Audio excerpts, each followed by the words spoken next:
వర్యులు రేవంత్ రెడ్డి గారికి నా నియోజకవర్గ ప్రజల తరపున హృదయపూర్వక ధన్యవాదాలు తెలుపుకుంటూ అదేవిధంగా మంత్రివర్యులు రాష్ట్ర మంత్రివర్యులందరికీ అలానే శాసనసభ్యులందరికీ పేరు పేరున ధన్యవాదాలు తెలుపుకుంటూ అలానే అధికారులకి రాష్ట్ర అధికారులందరికీ పేరు పేరున ధన్యవాదాలు చేసుకుంటూ ఎన్నో కాలాలుగా భద్రాచలం అంటే ఒక మారుమూల ప్రాంతం, ఉమ్మడి రాష్ట్రాలలోనే మారుమూల ప్రాంతం. ఇక్కడ ఒక ముఖ్యమంత్రి గారు వస్తారంటే ఒక దేవుడిగా చూసే రోజులు. అది ఈరోజు మనకు కరువు అయిందని ఈరోజు చాలామంది భద్రాచలం ముఖ్యమంత్రి గారు వస్తున్నారంటే 1000 కళ్ళతో ఎదురు చూస్తున్నారు. ఎన్ని హామీలు కురిపిస్తారో ఏమిస్తారో అని ఒక ఆలోచనతో ఉన్నారు.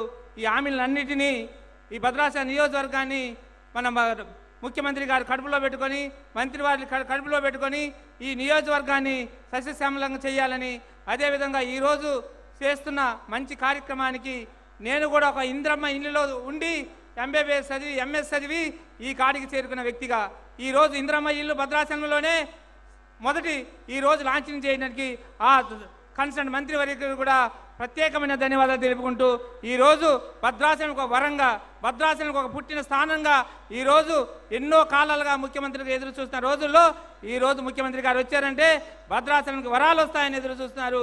ఈ వరాలని అదేవిధంగా హామీలతో పాటు మీరు భద్రాచలం నియోజకవర్గాన్ని ఈ అంతర్రాష్ట్రాల మధ్య ఉన్న మన నియోజకవర్గాన్ని మీ కంటికి రెపలా కాపాడతారని విన్నవించుకుంటూ సెలవు తీసుకుంటున్నాను.